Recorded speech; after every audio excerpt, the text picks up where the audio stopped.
Good morning, students. Welcome you again in your GK class.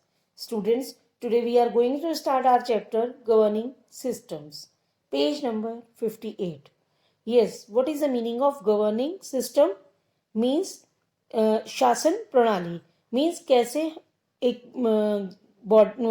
देश को, एक country को संभाला जाता है, कैसे शासन किया जाता है, उसका क्या सिस्टम होता है. That is called governing system. How to govern.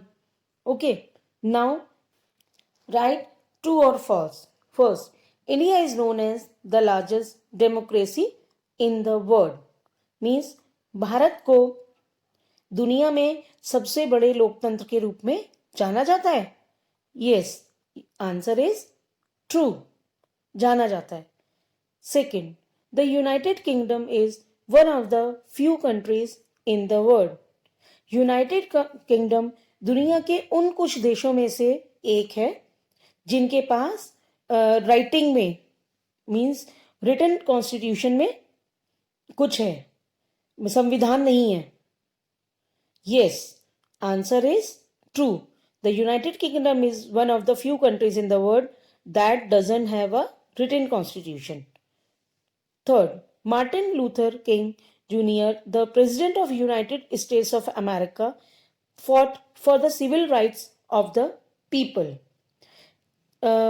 United Nations means United States of America के जो राष्ट्रपति थे मार्टिन लूथर किंग जूनियर ने लोगों के नागरिक अधिकारों का के लिए लड़ाई लड़ी. Yes, answer is false.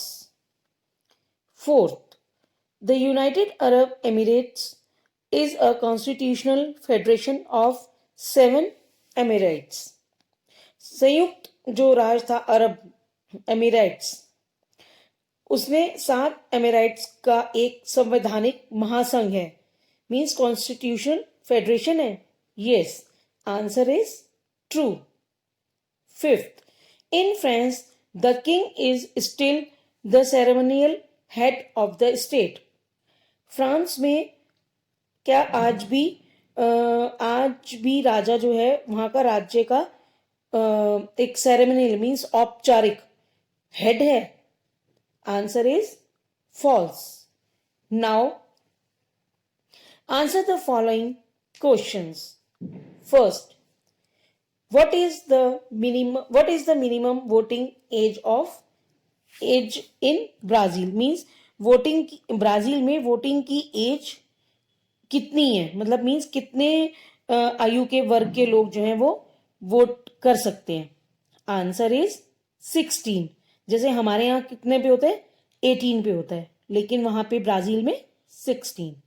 Now question number second, who formally appoints the prime minister of Japan. Japan के प्रधानमंत्री की औपचारिक रूप से नियुक्ति कौन करता है, मीन्स फॉर्मली कौन करता है. Yes, answer is emperor of Japan. Third, name the system of government in Saudi Arabia. सऊदी अरब में सरकार की प्रणाली का नाम बताइए. Name the system.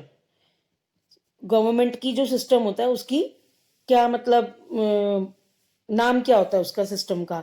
जैसे हमारे यहाँ पे गवर्निंग सिस्टम बोलते हैं, वहां क्या बोलते हैं गवर्नमेंट को. Answer is monarchy. Now question number 4, in the United kingdom the monarch is the head of the state. Name the head of government. Means United kingdom में जो सम्राट है मीन्स एम्परर है, राज्य का प्रमुख होता है. सरकार के प्रमुख का नाम बताइए. Name the head of government.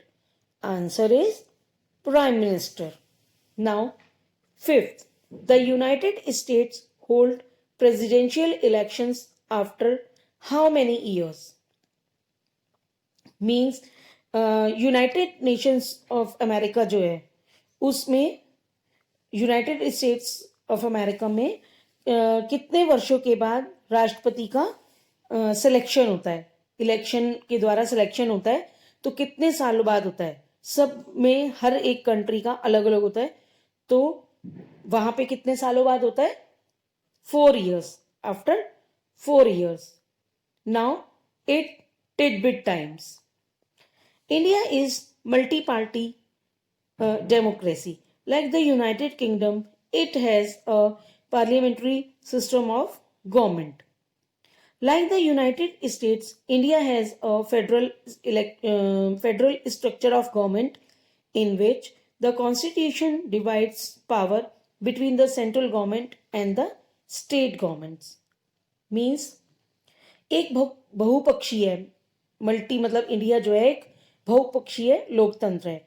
United kingdom की तरह इसमें भी सरकार की एक क्या बोलेंगे पार्लियामेंट्री सिस्टम मीन्स संसदीय प्रणाली है।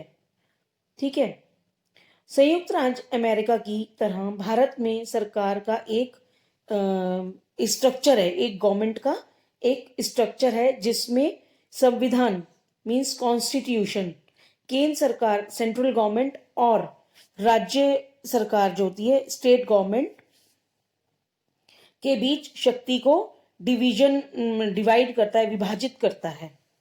Okay, now India's central government has 3 branches, executive, legislative and judicial. Means Bharat की केंद्र सरकार की 3 ब्रांचेज हैं यानी शाखाएं हैं। कैसे कैसे? कार्यकारी, विधायिकी और न्यायिक। मीन्स एग्जीक्यूटिव कार्यकारी, लेजिस्लेटिव विधायिकी और जुडिशियल मीन्स न्यायिकी। Okay, these branches have different responsibilities. इन सभी ब्रांचेस की डिफरेंट रिस्पॉन्सिबिलिटीज होती हैं। However, the Constitution also provides for them to be dependent on each other in some way. इन शाखाओं की, इन ब्रांचेस की अलग अलग जिम्मेदारियां होती हैं और हालांकि संविधान उन्हें कुछ तरीके से एक दूसरे पर निर्भर होने के लिए भी प्रदान करता है। मीन्स ये लोग एक दूसरे के ऊपर, ये जो शाखाएं हैं, ब्रांचेस हैं, एक दूसरे किसी ना किसी तरीके से कैसे ना कैसे हाउएवर ये डिपेंडेंट होते हैं एक दूसरे के ऊपर। The constitution of India came into effect on 26 जनवरी 1950। भारत का संविधान 26 जनवरी 1950 को लागू हुआ। ये तो वैसे बहुत पुरानी बात है, सभी को मैक्सिमम पता है कि हमारे भारत का जो संविधान है कब लागू हुआ? 26 जनवरी 1950 को, और इसीलिए हम ये सेलिब्रेट भी करते हैं, आप सबको पता होगा। Okay, these are the governing systems of different countries और about India. Now your chapter is completed. Have a nice day.